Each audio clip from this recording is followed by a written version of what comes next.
Now let me move on to the top players in the market. So first of all, I would like to give you just the list of the top 10 players of both the clothing and the footwear market respectively.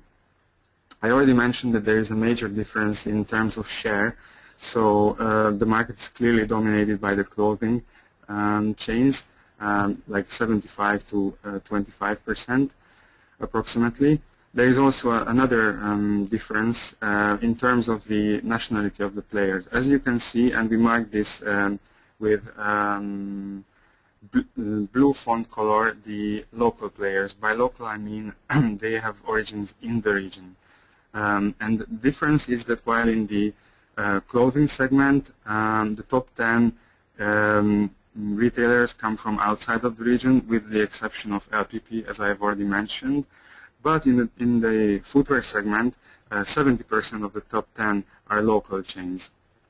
Let me also give you some numbers for the revenues of these companies. So how much a company needed to make it to the top 10. So LPP generated an annual revenue of over 700 million euros in 2012. That got it the leading position in the clothing segment.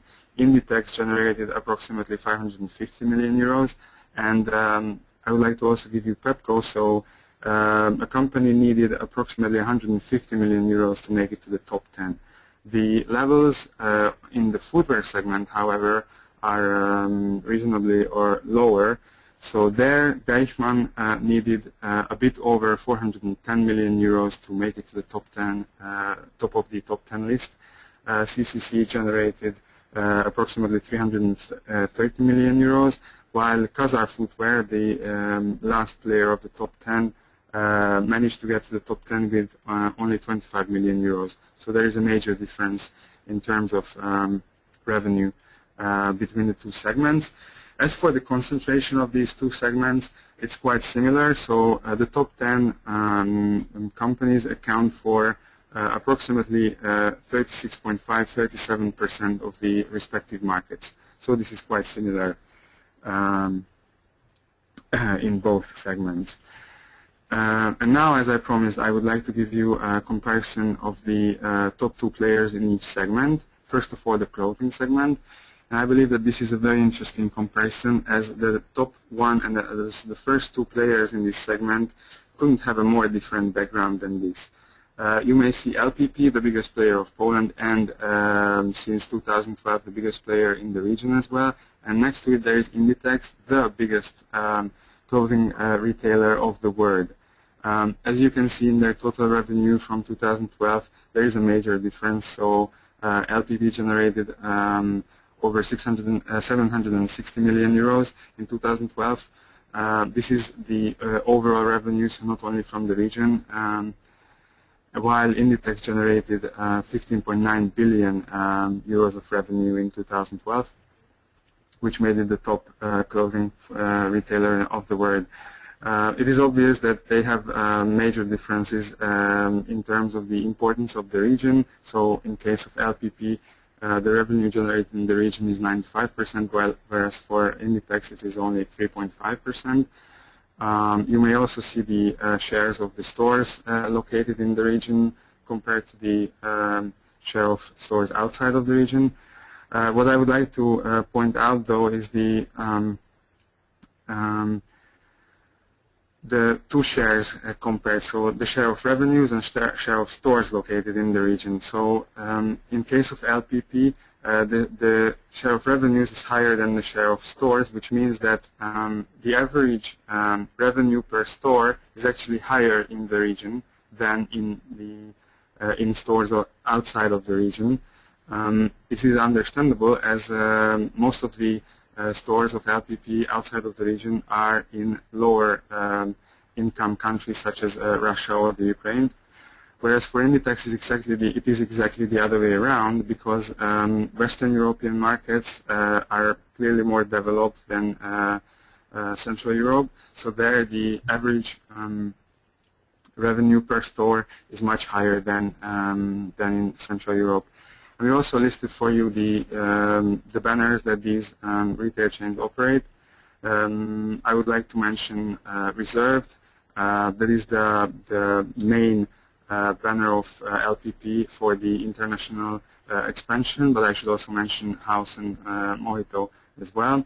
In case of Inditex, of course, Zara is the flagship of the company, but all the other banners are present in the region, with the exception of Piterke, that is not present in any of the countries yet, and we also don't have any information if it is planning to enter the market.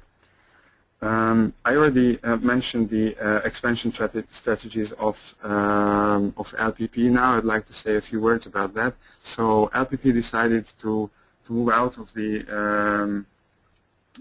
of Poland in recent years, and for example in 2013 it is planning to spend its the biggest share of its expansion budget on mostly in Russia and the Ukraine, but also in other CIS countries.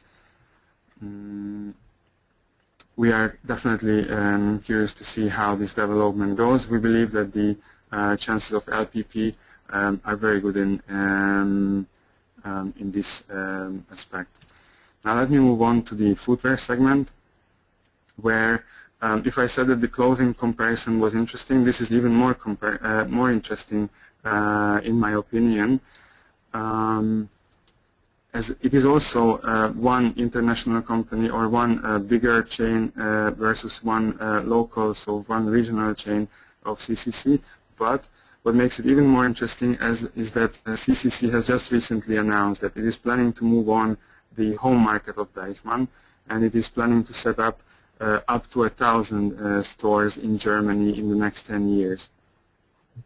And actually this was already the second very ambitious announcement from CCC, as in the previous year, so in 2012, they set another ambitious goal in front of themselves, and that was to be market leader in at least 3 of these 6 countries, aside from Poland, where they are already market leaders. So in Hungary, in Slovakia, and in the Czech Republic, they intend to dethrone Deichmann and become the top player in the footwear segment. As you can see, there are again major differences in terms of revenues and in the share of the region.